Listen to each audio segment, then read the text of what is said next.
साथियों नमस्कार। Career campus के वीडियो सीरीज पॉकेट वीडियो में मैं अभिषेक आपका स्वागत करता हूं। आज की ये वीडियो एसएससी सीजीएल एग्जाम्स के इंग्लिश के ऊपर बेस्ड है। इससे पहले हमने इस सीरीज का एक वीडियो किया था और ये इस सीरीज का हमारा दूसरा वीडियो होगा।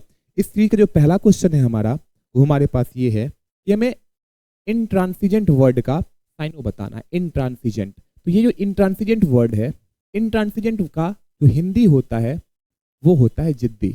अगर हमें इसका साइनो पूछा जाए तो इसका जो साइनो हो जाएगा वो हो जाएगा स्टबर्न। स्टबर्न का भी अर्थ होता है जिद्दी। और ये फ्लेक्सिबल वर्ड है, फ्लेक्सिबल। इस फ्लेक्सिबल का अर्थ होता है, ये जो इसका है ये इसका एंटो हो जाएगा। इंट्रांसिजेंट का जो एंटो हो जाएगा हमारा वो हो जाएगा फ्लेक्सिबल। फ्लेक्सिबल का अर्थ जो होता है वो होता है जो अपने आप को चेंज करने के लिए तत्पर होता है, जो आसानी से चेंज हो जाए, जिसे हम आसानी से चेंज कर पाए, वो होता है हमारा फ्लेक्सिबल। अगर हम दूसरे क्वेश्चन की ओर बढ़े, जो हमारा दूसरा क्वेश्चन है वो ये है कि choose the correct option to fill in the blank. The professor's argument was so blank that even seasoned scholars found it difficult to refute.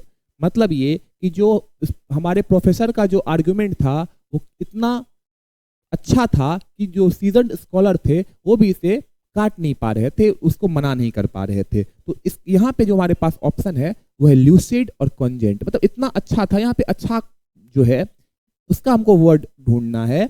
और जो ल्यूसिड है इसका मतलब होता है स्पष्ट, और कोजेंट का भी अर्थ होता है स्पष्ट। लेकिन अगर हमें ल्यूसिड और कोजेंट इन दोनों में से किसी एक वर्ड को चूज करना हो तो हम चूज करेंगे ल्यूसिड को। यहाँ पे हमारा उत्तर हो जाएगा lucid. The professor's argument was so lucid that even seasoned scholars found it difficult to refute. तो इस क्वेश्चन का जो हमारा उत्तर हो जाएगा वो हो जाएगा ल्यूसिड। अगर इन दोनों में से किसी एक ऑप्शन को हमें चूज करना हो तो हम ल्यूसिड को चूज करेंगे।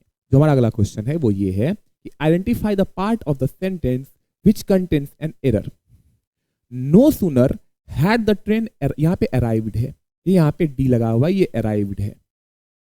No sooner had the train arrived at the platform when the passengers rushed to board it in haste. तो इसमें अगर हमको एरर ढूंढना हो तो आप हमें देखिए यहाँ पे नो सूनर है, तो नो सूनर का जो पेयर बनता है वो व्हेन का नहीं बनता है, वो बनता है देन का। नो सूनर के साथ हम जो पेयर बनाते हैं वो देन का बनता है, और हार्डली के साथ व्हेन का बनता है। तो इस बात का आप ख्याल रखेंगे कि जब नो सूनर हो तो आगे जब पेयर बनाना हो देन लगता है, और हार्डली के साथ वेन लगता है। यहाँ पे नो सूनर है तो हम देन का प्रयोग करेंगे, इसका तो यहाँ पे वेन गलत है, और ये हमारा जो ऑप्शन नंबर बी है वो हमारा सही उत्तर हो जाएगा, ऑप्शन नंबर बी। अगला क्वेश्चन जो आपके लिए है वो आपके लिए होमवर्क है, जिसे कि आपको खुद से ट्राई करना है, और ये आपके पास क्वेश्चन है। ये क्वेश्चन नंबर 4। इस क्वेश्चन को आप बनाएंगे और इसका उत्तर आप कमेंट बॉक्स में कमेंट करेंगे। इसका उत्तर मैं आपको बताऊंगा इसी सीरीज के अगले वीडियो में। तब तक आप इस क्वेश्चन का आप उत्तर आप हमें कमेंट में बताएंगे। चलते हम लोग अगले क्वेश्चन की ओर। जो हमारा अगला क्वेश्चन है, इस वीडियो का आखिरी क्वेश्चन होगा हमारा, वो ये है फिल इन द ब्लैंक्स है, और यहाँ पे एक इडियम्स का यूज करना है। इडियम का he knew he was blank when the auditor found discrepancies in the accounts. Discrepancies का मतलब होता है गलतियां।